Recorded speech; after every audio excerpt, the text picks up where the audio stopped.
It began with a sound I couldn't place, a hollow note that followed me down the corridor of St. Friedeswide's College, as if the stone itself remembered what I'd once forgotten.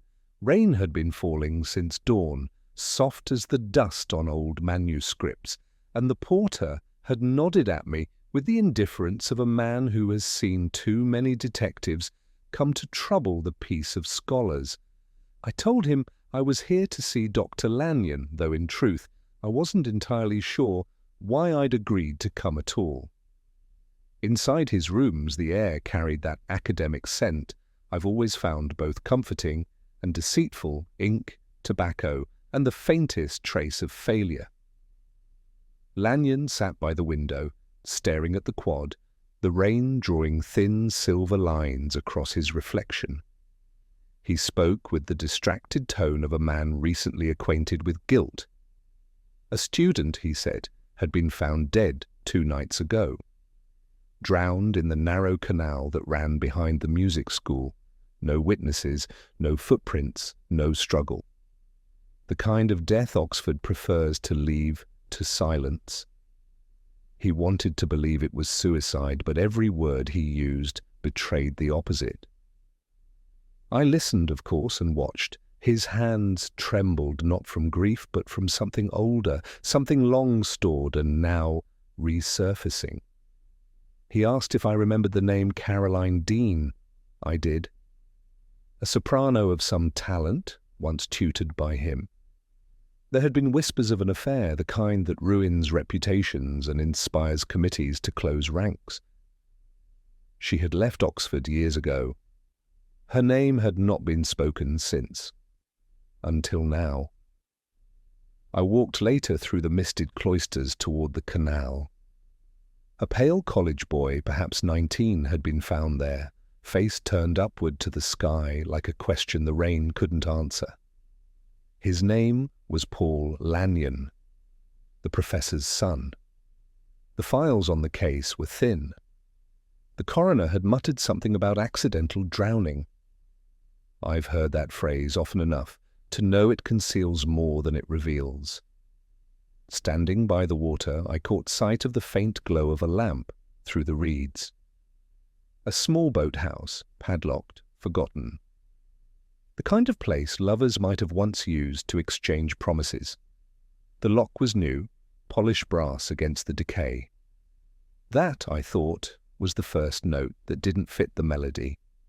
A student rarely spends money on a new lock, nor does a grieving father have the presence of mind to change one. The sound of the rain against the tin roof reminded me of a slow movement in D minor, restrained, deliberate, sorrow drawn into rhythm. Back in my flat that night, I poured a whiskey and sat by the window, watching the reflections of passing bicycles smear the wet street into blurred lines of light. Oxford after rain always feels like a confession, quiet, unwilling, but certain. I found myself humming without meaning to a tune that had haunted a recital years before. Caroline Dean had sung it. Schubert lied about memory and water. I could not remember its title, but the echo lingered, persistent as remorse. Somewhere between the second and third glass I began to see the pattern, faint but insistent.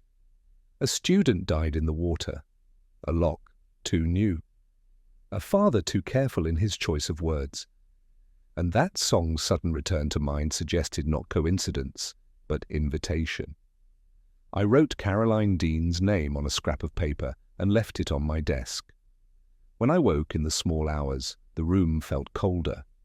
The whiskey glass was empty, and outside the bells began to toll at midnight. In their rhythm I could almost hear the boy's name again, carried through the rain like an unfinished phrase. There are moments in certain cases when one feels the investigation has already begun without one's consent. This was such a moment. I had not yet spoken to the police nor read the statements, yet I knew I was already involved, not by profession but by memory. Some ghosts refuse to be exorcised until one has retraced every echo they leave behind. I went to the window and opened it. The smell of wet stone rose like the breath of the city itself. From somewhere near the river, a clock struck one, and I thought of that new lock gleaming in the dark. I knew then that I would return to the canal in the morning, not because duty required it, but because some sounds, once heard, never really faded. The next morning unfolded with that damp stillness Oxford reserves for the guilty and the sleepless. The bells of St. Mary's sounded faint through the mist, as though reluctant to begin another day that would only lead, inevitably, to more disappointment. I arrived at the station earlier than usual. Strange how the promise of a mystery can rouse a man more surely than the prospect of redemption. Lewis was already there, half hidden behind a copy of the Oxford Mail. He looked up, nodded, and said there was something I ought to see. He didn't need to tell me what. The newspaper was folded precisely to the story he wanted me to notice. A short column on the third page, tucked between a planning dispute and a letter about the decline of Latin teaching. A student was found drowned. The piece was dry, unfeeling, but its omissions were loud enough to be almost human. No mention of family, no reference to the inquest, just a vague line about the continuing support of college authorities. That phrase always means someone's reputation is being tidied up before the truth can stain it. I asked Lewis to read it aloud while I poured the morning's first cup of coffee. His voice, flat and careful, made the words sound like a confession written in code. Something in the phrasing after a short illness of the mind struck me. I'd seen it before, suicide by implication, mercy by syntax. I told Lewis to check if any other papers had used the same line. He gave me that look, the one that says he wishes I'd just asked nicely for a cigarette instead of a revelation. Still, he made the call. By the time he'd finished, I knew the phrase wasn't the editor's invention. It came straight from the college's press office, the same office that had refused to release a statement when Caroline Dean's departure became a matter of gossip. Memory, I thought, is the university's most selective department. I walked later to the Bodleian, not because I needed a book, but because one sometimes thinks better among the dead voices of catalogues. The air smelled of dust and damp vellum. Somewhere in the upper reading room, a student coughed with the guilty rhythm of one who has overstayed both his deadline and his innocence. I asked the archivist, an old friend from my own reckless years, to bring me the college gazettes for the spring term 3 years ago. While she fetched them, I leafed through an abandoned crossword on the desk beside me. Only one clue solved echo of love or warning. The answer, penciled neatly in, was refrain. I smiled at the coincidence. A refrain is what the mind returns to when it cannot move forward. The dead boy by the canal, the father in his study, the vanished soprano, all echoes circling the same unsung note. The gazettes arrived in a wheeled cart that groaned like conscience. Between announcements of scholarships and retirements, I found the paragraph I had half expected. Miss Caroline Dean, soprano, has withdrawn from her post at St. Frideswyde's College for personal reasons. No elaboration. Yet beside the entry, in blue ink slightly bled by time, someone had written a single word, unwise, a margin note, perhaps by a secretary, perhaps by the professor himself. I copied it into my notebook without knowing why. Deduction, like music, often begins as a kind of rhythm one follows without conscious intention. As I left the library, rain began again, thin, persistent, tapping the cobbles like the fingers of a man rehearsing his guilt. At the gate, a boy handed me a leaflet about a student recital scheduled for that evening. I almost declined, but something in the title caught my eye. Schubert and the River. It was a line too poetic to be chanced upon. The singer, it seemed, was a visiting soprano, Miss C. Dean. I asked the boy if she was related to Caroline. He shrugged, said he didn't know, but that the woman was older than most of the performers.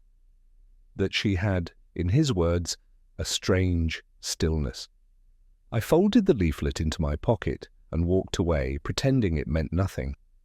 Back at the station, Lewis had news.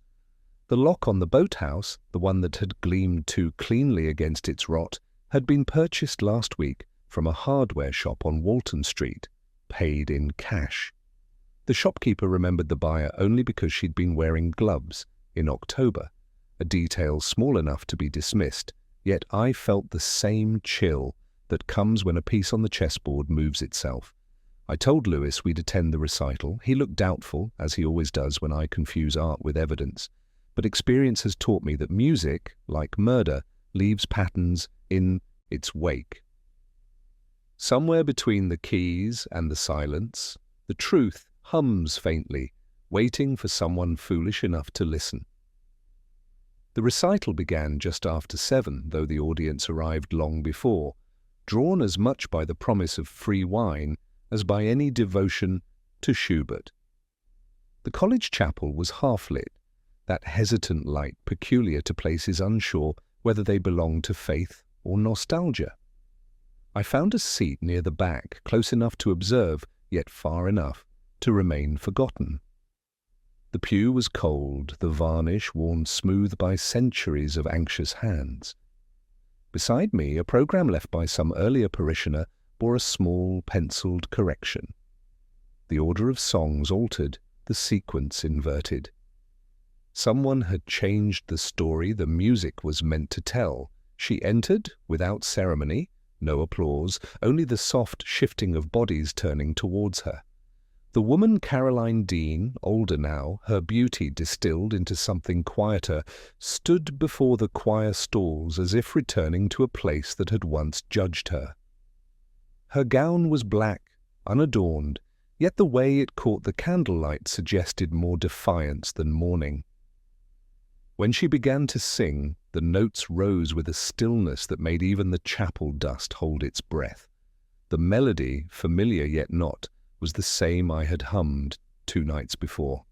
Schubert lied about the river, memory, and what is carried away unseen. Lewis sat at the end of the row, uneasy, his hands folded like a schoolboy's during prayers. He whispered that she sang as if she were confessing. I told him that perhaps she was. Between the verses, my eyes wandered over the choir, mostly students, uncertain of their pitch, their faces pale in the candlelight. One, a fair-haired alto, seemed distracted. Her gaze kept drifting to the side chapel where the organ pipes loomed like watchful sentinels. At one point her lips moved, forming a word not in the score. I couldn't hear it, but I recognized its shape, Paul.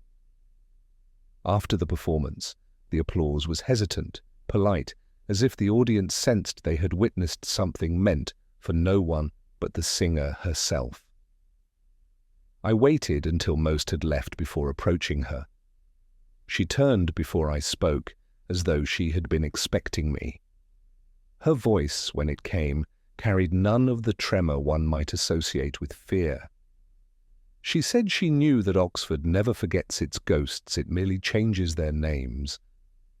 I asked if she had known the boy. She paused, and in that pause the rain began again outside, a thin hiss against the stained glass. She said she had once given him lessons, that he had reminded her of someone. Then she smiled a faint, ruined smile that answered everything and nothing.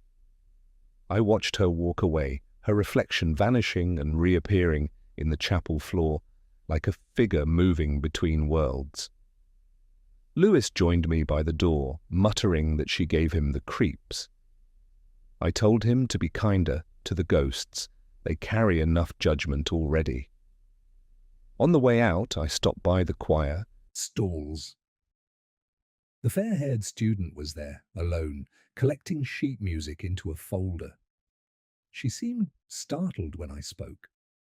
I asked whether she had been close to Paul Lanyon. She nodded, said they'd sung together last term. He'd written something for her, a piece, unfinished. She hesitated before adding that he'd become withdrawn, convinced someone had been following him. I asked who.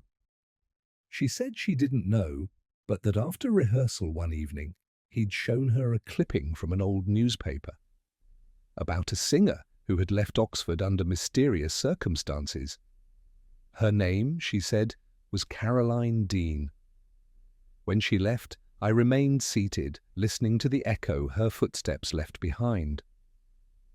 The sound moved through the chapel like a second melody, uneven but resolute.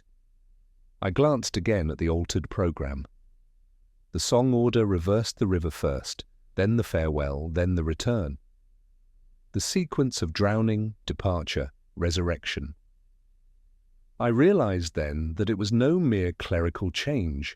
It was a message hidden in plain sight, waiting for someone to notice its rhythm.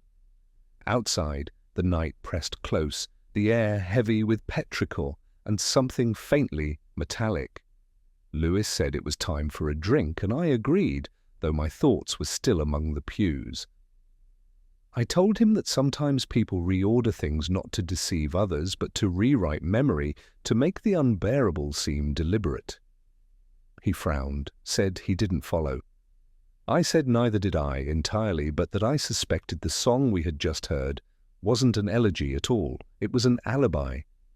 And the choir, knowingly or not, had just sung its part. The letter arrived folded into thirds, its paper yellowed, but not yet brittle, the sort of stationery one associates with regret. It had been found, Lewis said, in the pocket of an old choir robe, long forgotten in the vestry cupboard. The verger had turned it over after noticing the faint outline of handwriting through the fabric. I remember the way Lewis placed it on my desk with the cautious reverence of a man who half expected it to vanish. The envelope bore no address, only a single initial in faded ink C. I did not open it immediately. There are moments when delay is a form of respect. Instead, I let the kettle boil, its whistle rising like a distant lament. Through the window, the city seemed blurred by drizzle, towers dissolving into mist, as though Oxford herself preferred to remain unread.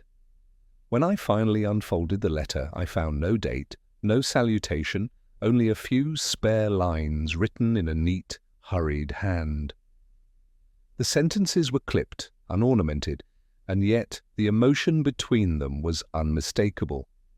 It spoke of a debt that could not be paid, of a silence agreed upon, of something that should have stayed buried, but hadn't. The final line struck me hardest: "You must not sing it again." Beneath, a single initial, indistinct, perhaps an L or a D. The ink had bled too deeply into the fibres to be certain. I placed it beside the programme from the recital. The handwriting wasn't the same, but the rhythm of the words carried the same restraint. Both were written by people accustomed to measured speech, the kind cultivated by those who've had to lie gracefully. Lewis thought the letter might have been left by the student, Paul Lanyon. I wasn't so sure. There was an older guilt in its tone, the kind that survives long after punishment has become pointless. I asked him to find out who had access to the vestry keys. He said it would take time. I said that everything worth discovering usually does. He frowned, as he always does when I sound like I'm quoting scripture. Later that day, I walked back through the quad to the chapel. The choir stalls were empty, but the faint smell of candle wax lingered, mixed with the sharper scent of polish. On the lectern lay a hymn book, open to a page that bore a penciled mark beside "Abide with me." Someone had drawn a small circle around the line when other helpers failed and comforts fled. The graphite still smudged easily under my thumb recently then. I closed the book and noticed a glint beneath the pew. A paperclip, flattened and bent into a narrow spiral.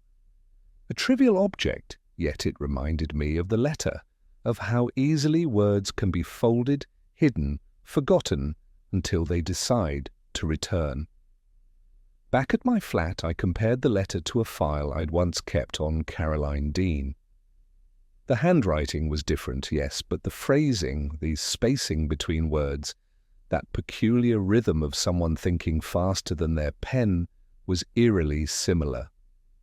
I found myself tracing the final line again, "You must not sing it again," and wondered whether it referred to the song or to something less audible, perhaps a confession once spoken between them.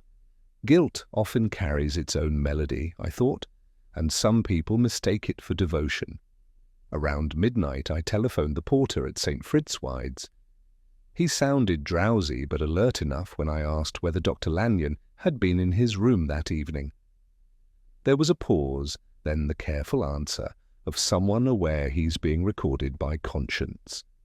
He said the doctor had left just after evensong, carrying a parcel under his arm. I asked which direction he'd gone. The porter hesitated, then said, "Toward the canal." I thanked him, though I already knew that would be the answer. There are details that refuse to remain incidental.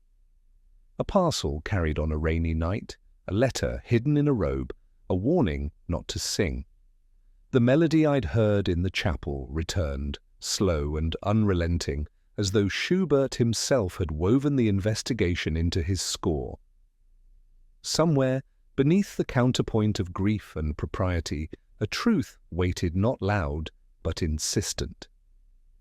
I sealed the letter in a plastic sleeve and placed it beside my crossword. The unfinished clue stared back at me. Sin concealed in harmony. 5. I filled it in almost without thinking. It seemed fitting. In music, as in crime, dissonance always reveals what the melody seeks to hide. Outside, the rain deepened, rhythmic, patient, as if rehearsing for something inevitable.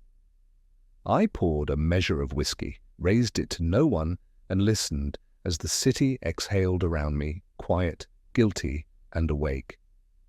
It was the silence that unsettled me most, not the kind that follows applause, nor the hush of reverence that lingers after prayer, but the peculiar absence that comes when sound itself seems to have lost interest in returning. The chapel was empty, save for the faint scent of beeswax and the cold breath of the organ pipes. I had come late, hoping the place would tell me something that its occupants could not. Oxford stones remember more than its people ever will. Lewis waited by the door, shuffling with the nervous patience of a man who believes we are wasting time in sacred spaces. He muttered something about the cleaner finding a handkerchief on the front pew, embroidered with the initials CD. I told him to leave it where it was. The object was too deliberate, too neat, like a prop left behind for the wrong audience. A true clue never presents itself so politely. Still I noted the spot. First pew, left of the aisle, the view of someone watching, not performing. The organist arrived soon after, a slight man with pale hands and eyes that carried a permanent apology. He told me the pipes had been behaving oddly. Notes sounded faintly at night when the building was locked, sometimes just one, sometimes a chord. I asked which note had been most persistent. He said middle C. I remember thinking how ironic that was the center of harmony made guilty by its own endurance. When he'd gone, I pressed a key. The sound trembled, faint but alive. It seemed to hang there, uncertain, as though waiting for permission to die away. That hesitation, that lingering, it reminded me of the boy's body in the canal, the way the current had turned him slightly unwilling to let go. I've never believed in coincidences. The universe is too fond of irony for that.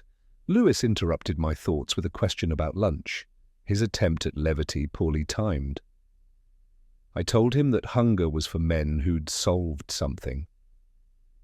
He grunted, which I took as agreement. I turned back to the music stand, where a sheet of manuscript rested beneath the clip. Not the usual hymns, this was a composition, handwritten and unfinished. The title read, "Requiem for Water." The ink strokes were familiar, Paul Lanyon's. I studied the bars, the melody rising only to fall abruptly, then pausing in suspension.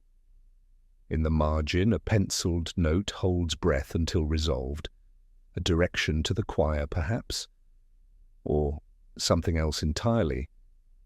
I thought of Caroline Dean's performance, of the moment she'd paused before the final verse, her throat tightening as if strangled by memory. Hold breath until resolved. She had obeyed that instruction, too literally. When I left the chapel, dusk was slipping quietly into the quadrangle. The air carried that damp sweetness of rain lingering on stone. Students crossed the lawn in pairs, their laughter thin and careless. I envied them, not for their youth, but for their ignorance of consequence. Lewis and I walked in silence toward the car, our footsteps echoing faintly. Halfway across the courtyard, he stopped. He said there'd been something strange in the choir's attendance records, one name signed twice for the same rehearsal. I asked whose. He said Caroline Dean's.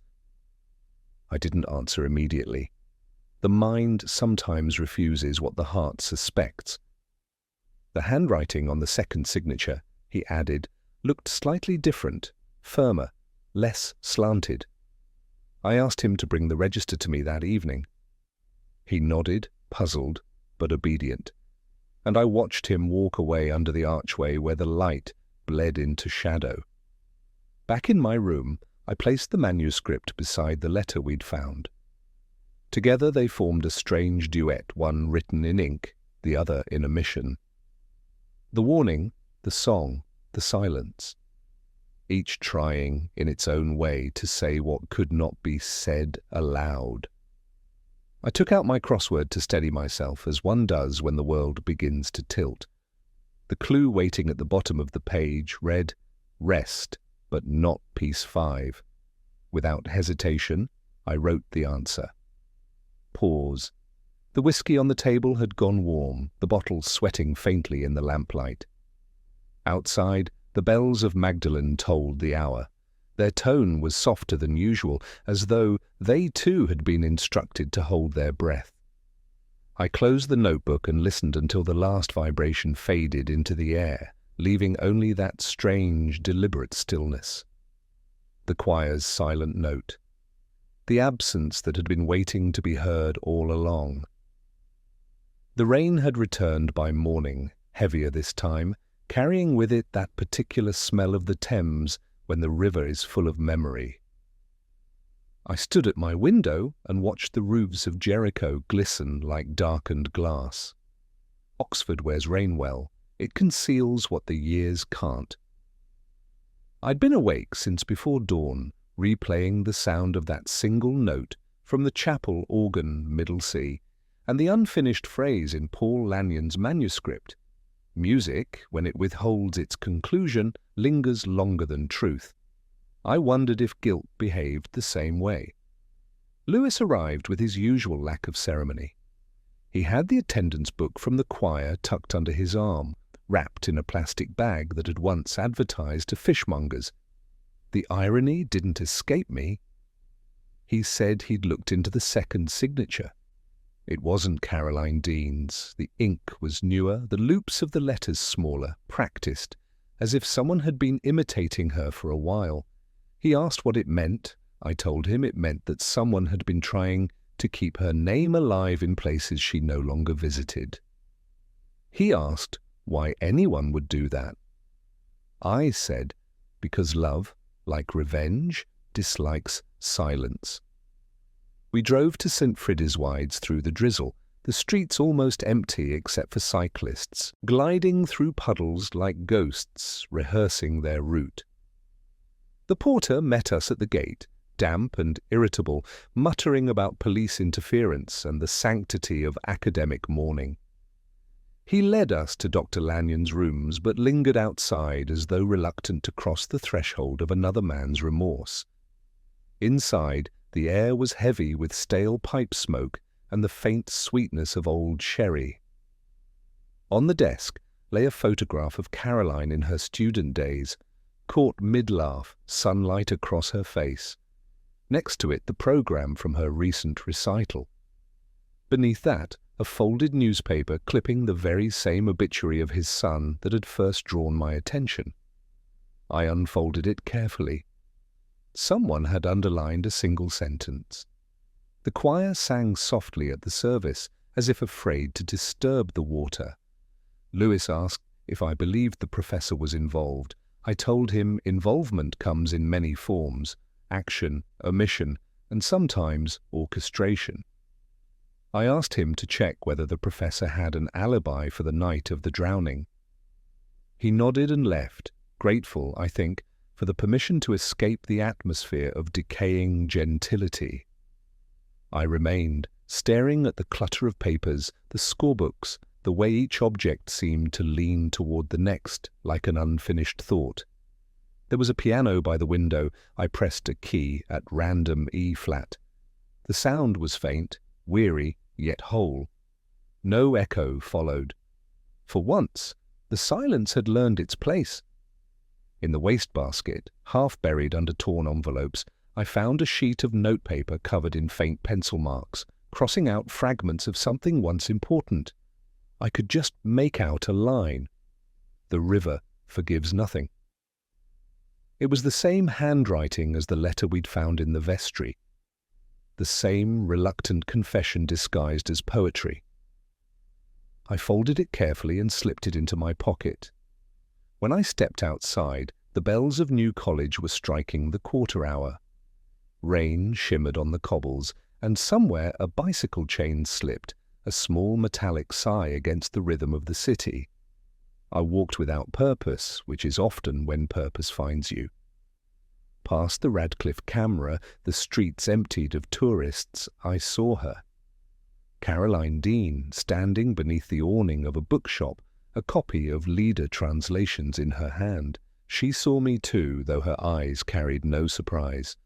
Only recognition, weary, unflinching. She said she had expected me to come. I asked what she had expected me to find. She said only that the past never forgives poor timing. Then she turned, leaving the book behind on the display table, its cover spotted with rain. I picked it up once she'd gone. Inside, a dedication written years ago in fading blue ink for C.D., who taught me to listen, signed P.L., the same initials. The boy had given her the book. The gift had outlived them both in its own way. That evening, back in my flat, I laid the items side by side, the manuscript, the letter, the torn sheet, the photograph, the program. Each piece seemed to hum at its own frequency, but together they formed a kind of harmony. Not resolution, never that, but a chord nonetheless, the echo of what people do to one another when they mistake love for forgiveness. I poured myself a whiskey and let the sound of the rain fill the room.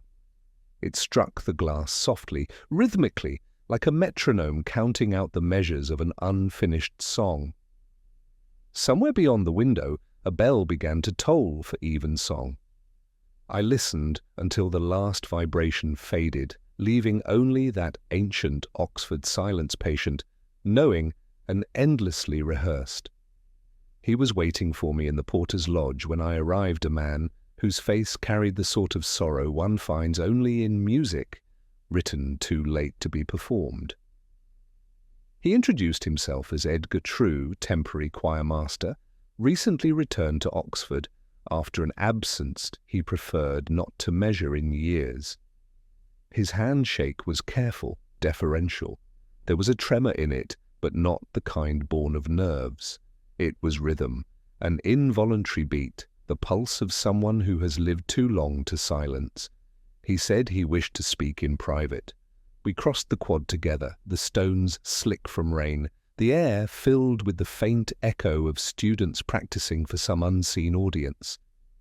He led me to a practice room behind the chapel, where the walls were lined with cracked mirrors and the smell of old varnish.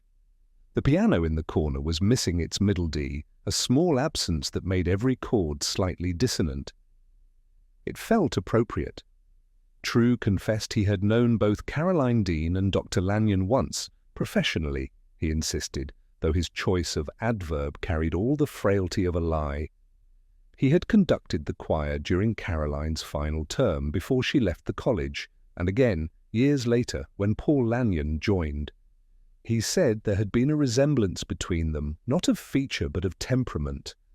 Both had a talent for listening too deeply.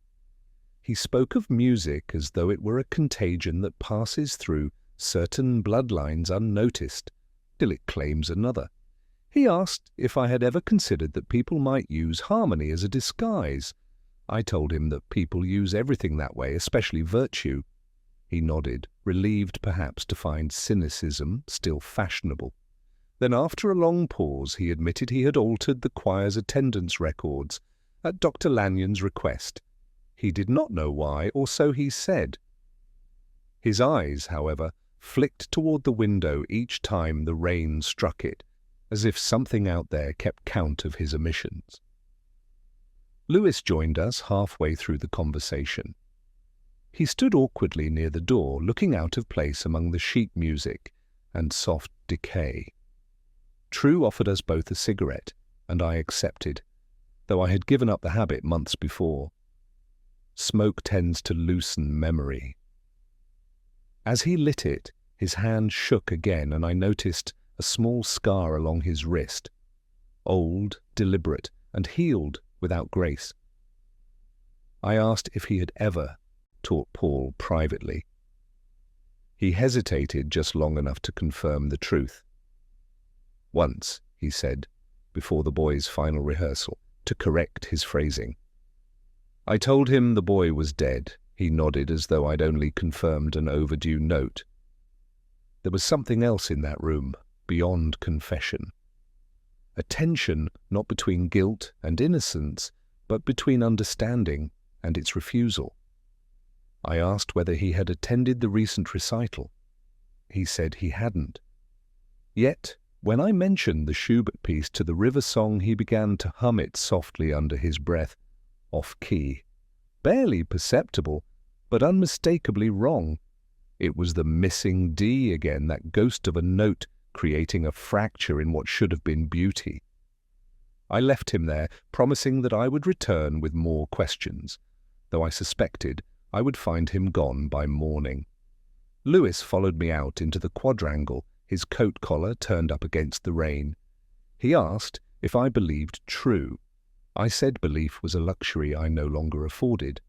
What mattered was the note he didn't play. Back in my flat, I poured a whiskey and stared at the crossword on my desk. The clue that had been tormenting me all week read, False harmony conceals discord. 6. I filled it in now, almost absently. The answer was deceit. As I wrote it, I remembered the faint vibration of that broken piano key, the hum beneath True's breath, the subtle way his eyes had avoided the photograph of Caroline on the wall. Off-key, yes, but not accidental. Some people sing wrong notes because they must. It's the only way they can tell the truth without speaking it aloud. Outside the rain softened and the city exhaled. I thought of the choir, of the boy, of the woman who refused to sing again. Perhaps we are all variations on a single unfinished song, each of us holding one wrong note too long, waiting for the silence that follows to forgive us. It was Lewis who first mentioned the widow, though I suspect the idea had been forming in my mind long before his words gave it shape.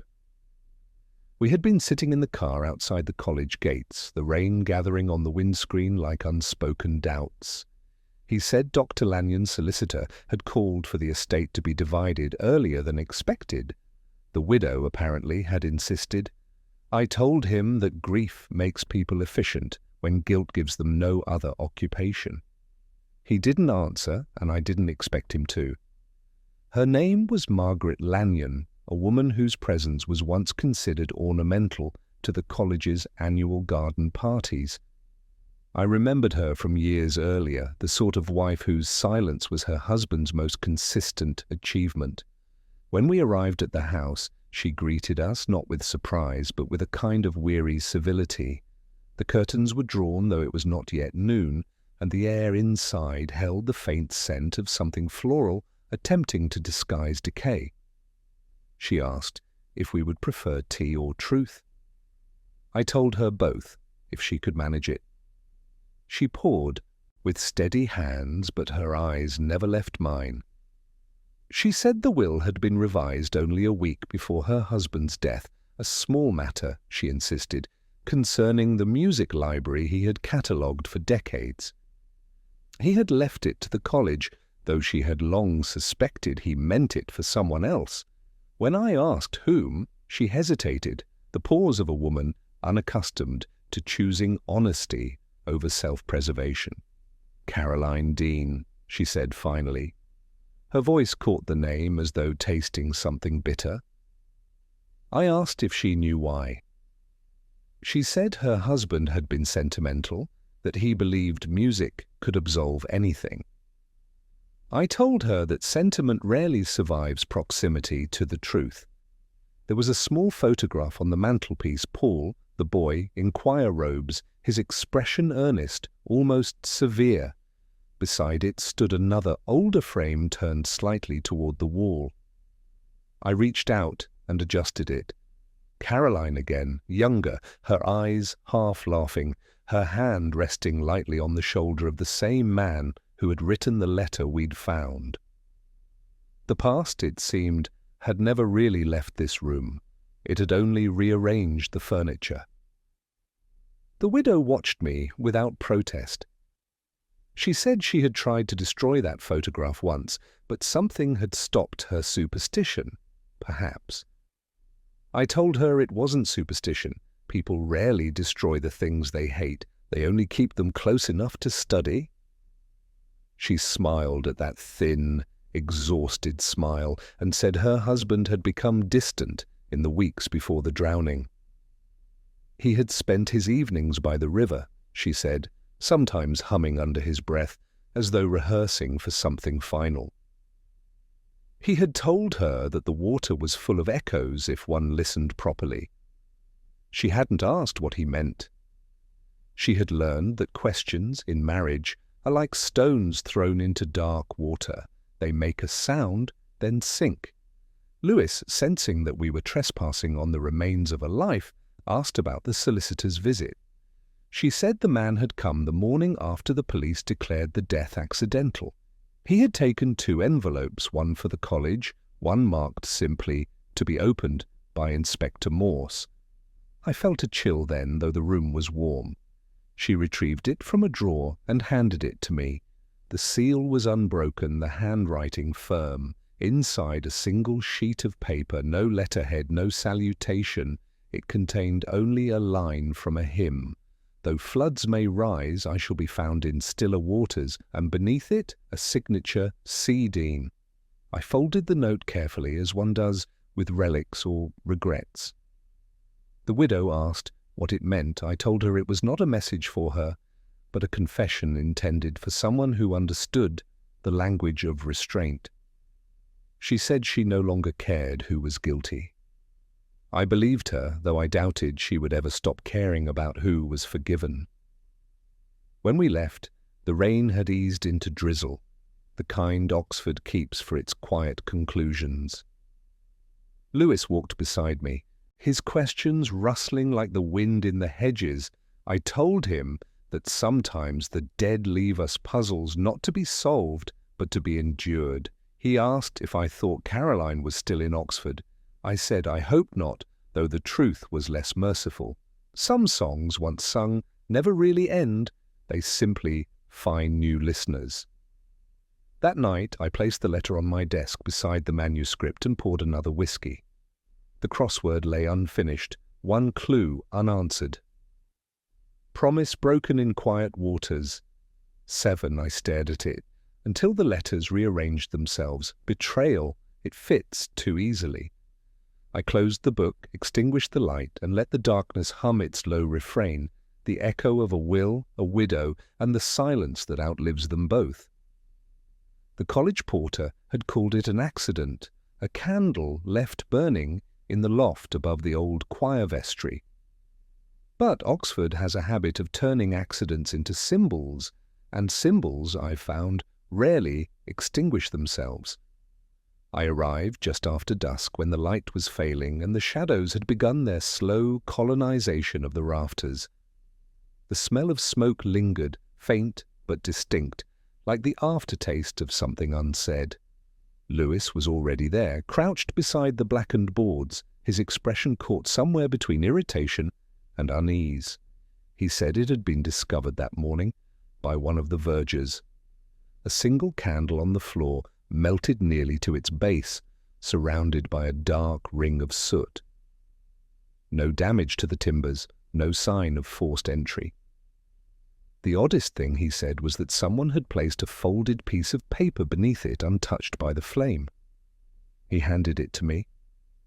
The edges were singed, but the writing survived a few bars of music, penciled in a hurried hand. Beneath the stave, 3 words not yet finished. I felt that phrase tighten around the memory of the case like a string around a package too fragile to open. Caroline Dean, the boy, the river, the song, each part returning in variations, none resolving to a final chord.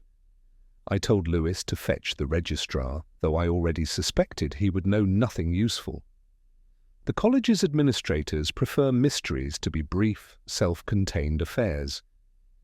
They file them away under disciplinary matters and hope time will supply the rest.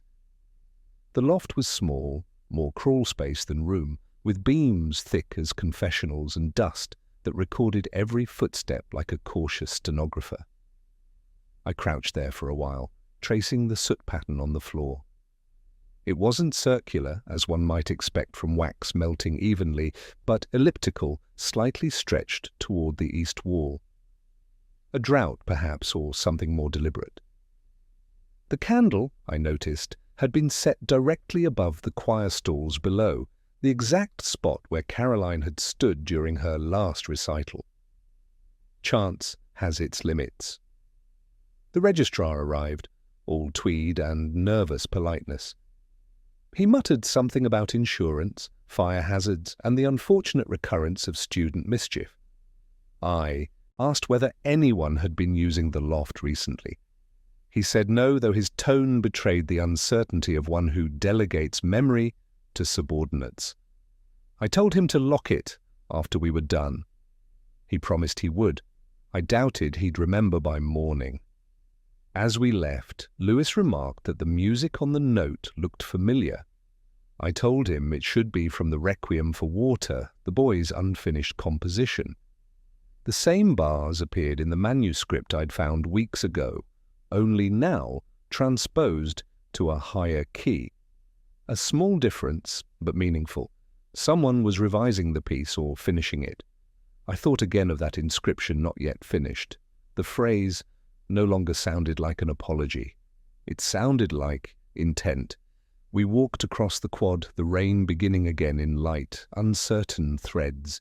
The chapel windows glowed faintly behind us, and for a moment I thought I saw movement inside, a figure passing between the candles, pausing, then vanishing into the dim. Lewis saw nothing. He never does when it matters most. He asked what I thought it meant. I said it meant that whoever lit that candle believed the case, like the song, was still in rehearsal. Back in my room, the smell of smoke followed me, embedded in my coat like a moral stain. I poured a whiskey, the bottle half empty, and sat before the window.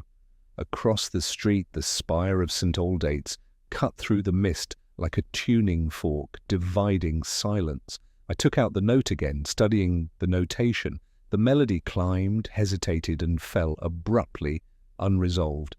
Then in the margin, a faint pencil mark I hadn't seen before, a small cross beside the word loft. It could have been a coincidence. It could have been a map. I turned to my crossword for distraction, though the clues offered little comfort. One read, "Light that burns where faith should rest. 6. I filled in the answer almost without thinking. Candle. Too simple, and yet too apt. the flame that survives only because someone returns to feed it. Before I slept, I imagined the loft once more, the single candle, the circle of soot, the sheet of music saved by luck or mercy. There are gestures in this world that feel like farewells but aren't. Some are invitations quietly left behind, waiting for the next listener to understand the melody. And I, foolishly or otherwise, had never been able to refuse an unfinished song. It was nearly midnight when I first heard the recording. The technician from the college had called earlier, his voice uncertain, saying that a reel of magnetic tape had been found among the archives cleared from the chapel loft. He thought perhaps it contained music. It did, though, not the kind anyone would wish to remember. The tape player was an old Revox, the sort used for lecture recordings before the city discovered digital convenience.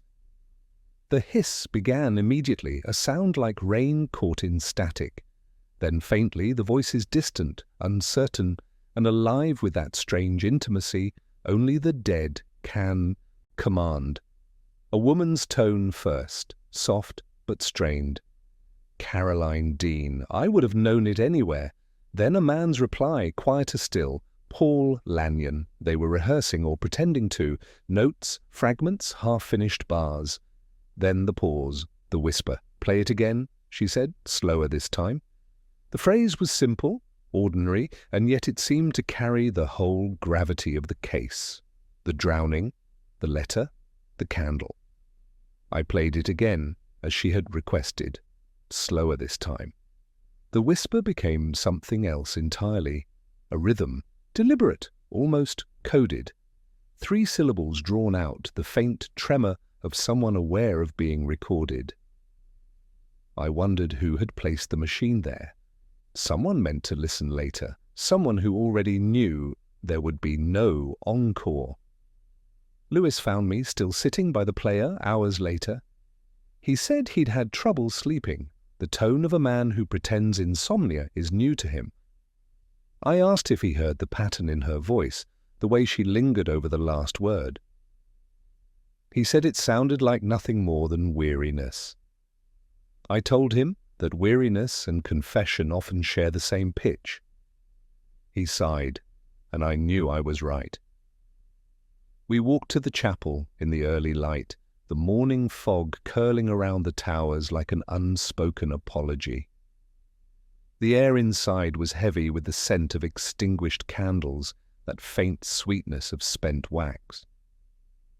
The verger had unlocked the door for us, muttering about superstition.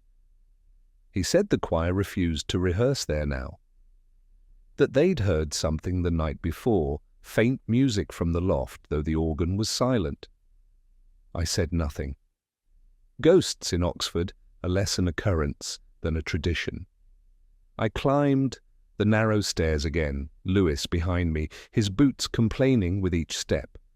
The loft looked as we'd left it dust, a few boxes of hymnals, and the faint scar of soot where the candle had stood. But something had changed. A small object glimmered beneath the beam where the wax had pooled. A recorder, small, handheld, of the type used by students to capture lectures. I switched it on, silence at first, then a breath, then a whisper. A man's this time, my name. I looked at Lewis, but he hadn't caught it. The tape whirred to its end. I rewound it, played again. The voice is clearer now, familiar in its restraint. Lanyon, he said only one sentence. She told me to keep the note. Then the sound of water, faint ripples recorded from somewhere outdoors. And finally, a fragment of the same melody I had heard on the earlier reel, though slower, incomplete. The same unfinished requiem. Lewis asked what it meant. I told him it meant he had loved her. That much was obvious, but love in Oxford is rarely without curriculum. He said I was being unfair. I said fairness had nothing to do with truth. We left the loft without speaking further. Later, back in my flat, I played both recordings side by side, their imperfections aligning like overlapping shadows. Her whisper and his confession converged around the same phrase not yet finished. I listened until the reels spun empty, the hiss of absence filling the room. The whiskey glass beside me caught the glow of the lamplight, and for a moment I thought I saw her reflection there, not as she was, but as she might have been had no song ever been written for her. The crossword that night offered no comfort. The final clue read, "Voice returning, unheard by most 7." I left it blank. Some answers refuse ink. Outside, the bells began their slow toll across the city, the same rhythm I'd heard in her whisper. Slow, deliberate, unresolved. Even now, I can still hear that faint intonation behind the tape, hiss, neither plea nor accusation, just endurance. The whisper replayed again and again, as though the case itself were unwilling to end. Perhaps it hasn't, perhaps it never will. In Oxford, certain echoes simply wait for the next man foolish enough to listen. There are cases that end neatly with statements typed, files closed, and a constable's quiet satisfaction at the arithmetic of justice. And then there are those that refuse to conclude. They linger like a melody, unresolved, waiting for a chord that never arrives. This one belonged to the latter. Even now, years later, I can still hear that faint strain of music running through the corridors of memory, insistent, uninvited, unfinished. The day began with rain, the kind that erases footsteps before they're fully made. Lewis and I stood by the canal where Paul Lanyon's body had been found. The water was calm again, reflective, almost polite in its deceit. I told Lewis that the river is Oxford's truest witness. It never lies, but it never speaks plainly either. He said I was in one of my moods. I said that moods are the only honest form of thought. He didn't answer, but the look he gave me carried a quiet affection that men of our profession rarely admit. In my coat pocket, the reel of tape waited like a confession I hadn't yet earned the right to hear again. The college technician had cleaned it, slowed the playback, and removed the hiss. What remained was clearer now, the faint creak of a chair, the rustle of sheet music, and a final sound, 3 piano notes, struck one after another, hesitant, then silent. It was not part of the requiem for water, but something else entirely, a signature, perhaps. I replayed it in my head until I began to see it, not as sound, but as intention. 3 notes, D, E, A, rearranged, they spelled a word that had been waiting there all along. Dean. I told Lewis to fetch the widow. He hesitated, asked why, and I said because endings demand witnesses. He found her in her garden, pruning roses under the steady drizzle. She came with us quietly, almost willingly, as though the act of being summoned provided its own kind of relief. When we reached the chapel, I placed the tape player on the lectern and pressed play. The music filled the space like incense, faint, fractured, but still alive. When the final 3 notes sounded, she closed her eyes. I watched the movement of her throat as she swallowed whatever truth was left in her. Then she whispered, hardly audibly, that Caroline had sent the tape to her husband the night before he died. He played it endlessly until dawn. Then he went to the river. Lewis shifted beside me, waiting for some pronouncement, but I had none. The woman stood motionless, her gloved hands trembling against the pew. She said the letter accompanying the tape had contained only 1 line. For forgiveness, play it through. I asked where the letter was now. She said she had burned it that morning, as one burns a bridge after crossing. Her face, pale and serene, carried the expression of someone who had survived more truth than she wished to remember. I believed her. When she left, I stayed behind. The candle wax had hardened on the stone sill where someone, perhaps Paul, perhaps his father, had placed it during their nightly rehearsals. I thought of the first clue that had brought me here. The lock was too new, the phrase not yet finished, the whisper on the tape. Each had been a fragment of a larger composition, one that began with a song and ended, inevitably, in silence. I pressed one key on the chapel piano, middle C. The sound lingered just long enough to suggest it might continue somewhere else. Lewis returned with his usual practicality, asking whether we would file the case as suicide. I told him to file it as it was unfinished. He smiled, the kind of smile men use to disguise pity, and said I needed a holiday. Perhaps I did. Perhaps we all do, from the weight of things half understood. That night, back in my flat, I poured the last of the whiskey and opened my crossword. The final clue read, "End of song, unresolved, 4." I wrote the answer slowly, the pencil barely marking the page. Rest. Not peace, not closure, just rest. The city outside was quiet. Somewhere a student's violin drifted faintly through the damp air, the notes uneven but sincere. I thought of Caroline, of Paul, of Dr. Lanyon sitting by his window, replaying those 3 notes until they became absolution. I thought of the widow, pruning her roses in the rain, and of myself, always listening for patterns in what others mistake for noise. There was nothing left to write in the report, nothing left to explain. Only the music, still hovering just beyond reach, waiting for the next fool to follow its echo through the misted streets of Oxford. It was over, yes, though like all endings worth remembering, it didn't sound that way.